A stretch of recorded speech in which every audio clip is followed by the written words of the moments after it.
Kami berada di Museum Pemadam Kebakaran di Taman Mini, dan hari ini kami ingin memberikan informasi tentang musim kebakaran yang mungkin teman-teman atau sahabat Deka semuanya belum banyak tahu tentang sejarah pemadam kebakaran di Indonesia. Oke, kita lihat video berikut ini. Halo sahabat Deka, dimanapun Anda berada, salam sejahtera, semoga kalian semua berbahagia. Sahabat Deka, kali ini kami berada di Taman Mini Indonesia, di mana hari ini kami khusus meliput tentang Museum Pemadam Kebakaran Indonesia. Dan saya yakin teman-teman belum banyak yang tahu bahwa ternyata kita punya museum pemadam kebakaran yang banyak menyimpan barang-barang sejarah pemadam kebakaran dari sejak zaman Belanda. Kalau teman-teman lihat di sini ada tulisan Brandweer Museum. Nah, Brandweer ini ternyata dari bahasa Belanda, teman-teman. Ya, dari bahasa Belanda, karena ternyata pertama kali dinas pemadam kebakaran ini yang memprakarsai adalah orang-orang Belanda. Ya wajarlah, karena saat itu adalah yang menjajah negara kita adalah negara Belanda. Lebih jelasnya teman-teman, yuk kita lihat tayangan berikut ini. Jadi mungkin tadi sempat ngelihat keliling ada tulisan Brandweer begitu ya. Jadi Brandweer itu bahasa Belanda yang artinya pemadam kebakaran. Artinya pemadam kebakaran yang sekarang ini kita teruskan berdasarkan apa yang sudah dibentuk oleh Belanda. Jadi pada saat Belanda menjajah Indonesia pada saat itu sudah mulai terjadi seperti kebakaran karena memang produk pemukiman juga sudah ada, dan akhirnya ada aktivitas warga ya baik produksi atau apa semacamnya. Nah, karena memang di awal dari Belanda datang ke Indonesia untuk menjajah ya terkait masih rempah-rempah begitu ya. Keluar ya bahasa Mandarin. Ya, jadi tadi berawal untuk menjaga aset Belanda dari bahaya kebakaran, akhirnya Belanda membentuk suatu instansi yang terkait penanganan kebakaran, yaitu Brandweer. Nah, hingga akhirnya Brandweer atau pemadam kebakaran dibentuk di tahun 1919. Nah, tanggal 1 Maret, nah buktinya apa? Buktinya dengan adanya prasasti di sana. Nah, kalau kita perbesar, mohon maaf, seperti di sini.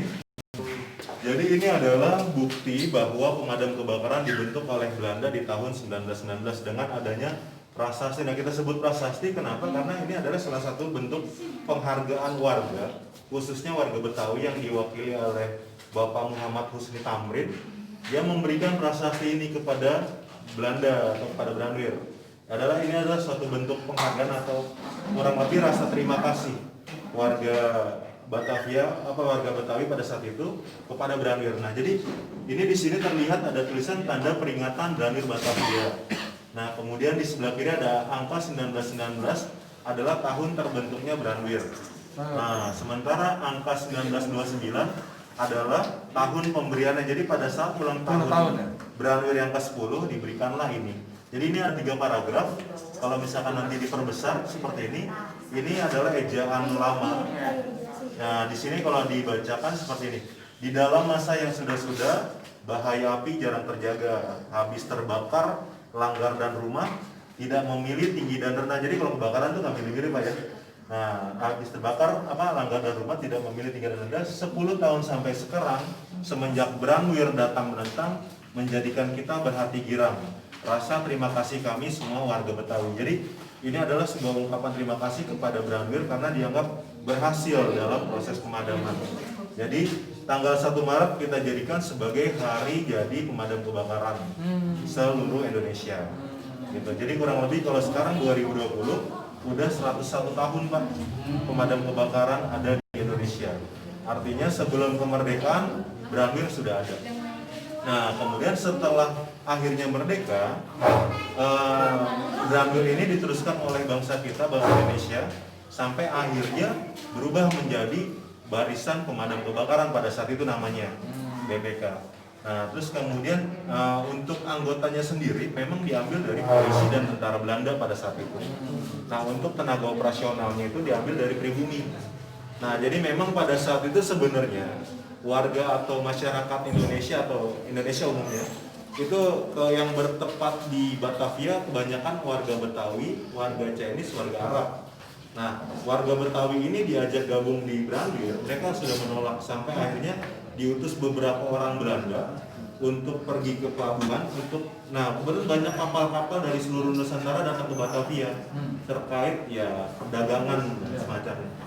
Ada kapal dari Manado itu kemudian diajak untuk bergabung menjadi petugas pemadam pada saat itu dan mereka mau. Nah, sampai akhirnya banyak pada saat itu untuk tenaga operasionalnya adalah orang-orang dari Manado, Pak. Nah, sementara pimpinan-pimpinannya atau komandan-komandannya dari Belanda. Nah, orang Manado ini punya hobi main alat musik, Pak. Sampai akhirnya kenapa kok ada alat musik ini, Pak?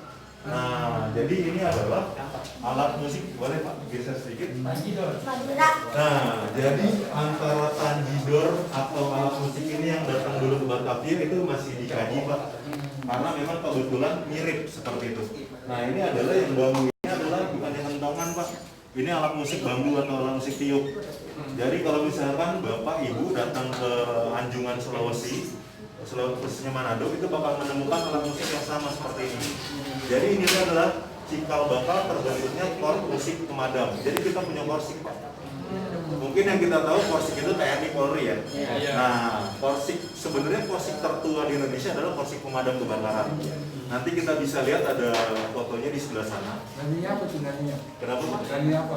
Ya, jadi pada saat itu yang menyanyikan lagu Indonesia Raya dan menyambut Presiden Bung Karno.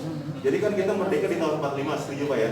Nah, pada saat itu ibu kota pertama kali sebelum di Jakarta di mana Pak? Di Yogyakarta. Nah, di tahun karena memang kondisi pada saat itu masih apa ya? Agresi Belanda itu masih ya seperti itu. Artinya karena dirasa tidak aman, Bung Karno pergi ke Jogja. Nah, pada saat di tahun 49 sudah dirasa sudah aman Jakarta, balik lagi tuh ke Jakarta. Nah, perpindahan itu akhirnya itu disambut oleh korps musik pemadam kebakaran dan akhirnya lagu Indonesia Raya dinyanyikan kembali tuh pada saat itu karena memang TNI Polri pun juga belum terbentuk pada saat itu. Nah, sampai akhirnya Presiden Bung Karno menyebut inilah putra putri terbaik kami pada saat itu karena dia mendengarkan lagi lagu Indonesia Raya dikumandangkan oleh korsik pemadam kebakaran.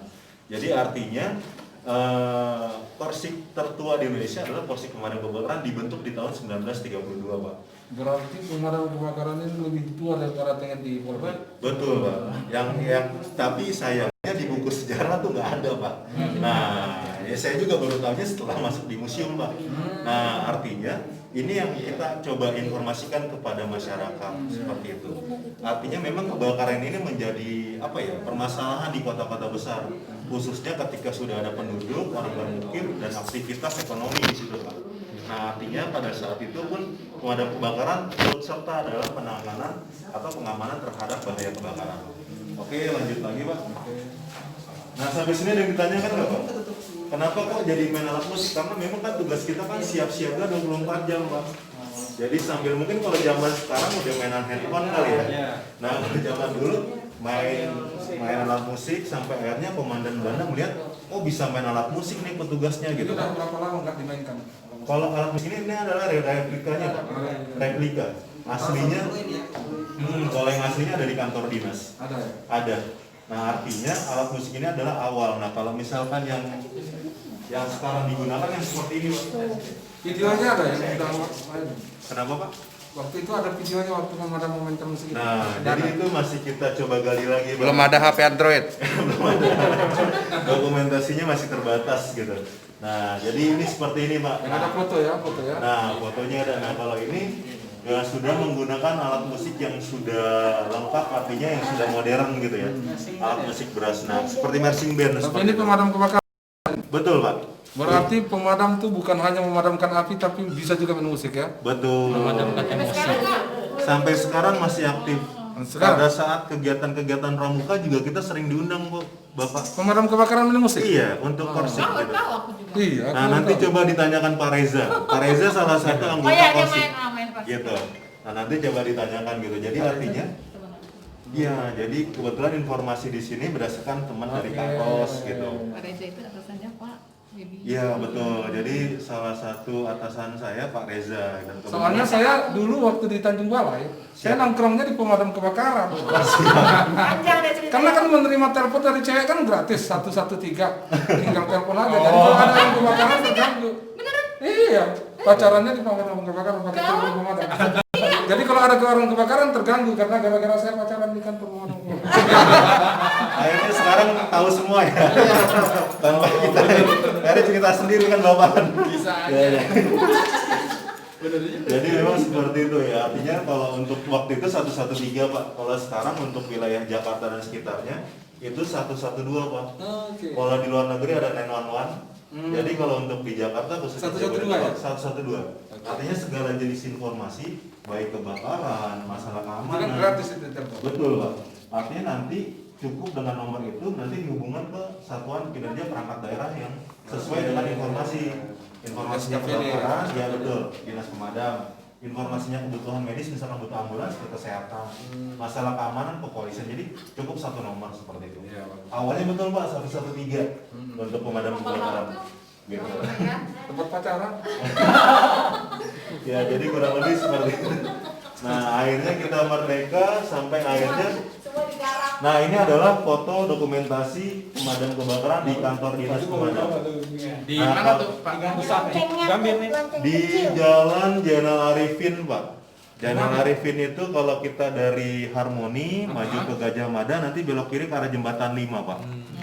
Itu namanya Jalan Ketapang. Nah, Oh di yang sana- dekat belakang Roxy situ ya? Betul Pak. Sekarang masih ada sekarang. Sekarang sudah menjadi gedung baru 11 lantai.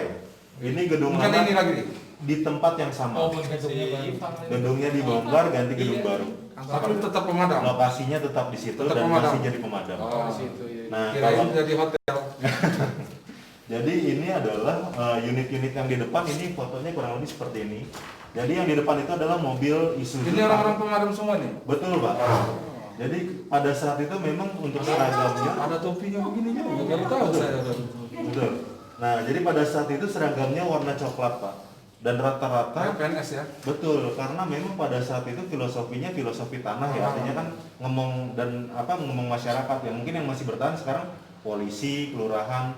Nah, pada saat itu dirasa tidak kurang pas karena memang kan kita di lapangan Pak. Akhirnya berubah menjadi biro damkar seperti itu. Nah, jadi pada saat itu ini adalah foto bersama di kantor dinas pemadam di tahun 71. Nah, Ini masih ada yang hidup nggak ini orangnya? kebetulan saya coba tanyakan satu persatu ke sini udah hampir sudah tidak ada.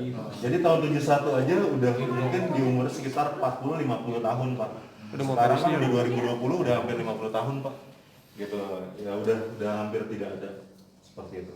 Udah almarhum dan almarhum. Nah kalau cucu dan anaknya banyak yang menjadi petugas pemadam. Jadi pemadam juga. Betul. Yang pantang pulang. Itu kapan semboyan pantang pulang sebelum padam? Nah, pantang pulang sebelum padam itu sudah menjadi semboyan ketika kalau misalkan nanti Bapak lihat di depan ada simbolnya Yuda Bramajaya. Jadi Yuda itu bahasa Sanskerta ya. Yuda itu berperang, Brahma itu api, mungkin ada film Brahma Kumbara Pak. Nah, dan Jaya itu menang, berarti berperang melawan api dan harus menang. Pantang pulang sebelum padam. Gitu, bukannya pantang pulang sebelum nasi padang ya Pak. Pantang pulang sebelum api padam, walaupun nyawa taruhannya. Tapi kan ada duitnya dikasih kalau itu. Nah, jadi segala, nah itu bicaranya oknum kali Pak ya. Kalau itu oknum, kalau sekarang itu udah menjadi, memang udah tupoksi Pak. Iya betul. Itu tupoksi kita, artinya memang salah satu tupoksi kita adalah pemadaman, penyelamatan. Gitu. Nah, penyelamatan ini juga banyak tuh Pak, mungkin yang Bapak pernah lihat di TV ya sampai tadi ya Bu ya. Saya langsung di mobilnya pernah. Ada kebakaran saya di mobil itu, motor-motoran. Oke. Dan saya lihat petugas pemadam itu datang, dipukuli semua orang. Jadi di kampung saya pemadam kebakaran ini pahlawan yang dipukuli. Kenapa dipukuli? Dianggap terlambat datang macam-macam kan. Kalau terlambat rumah udah habis.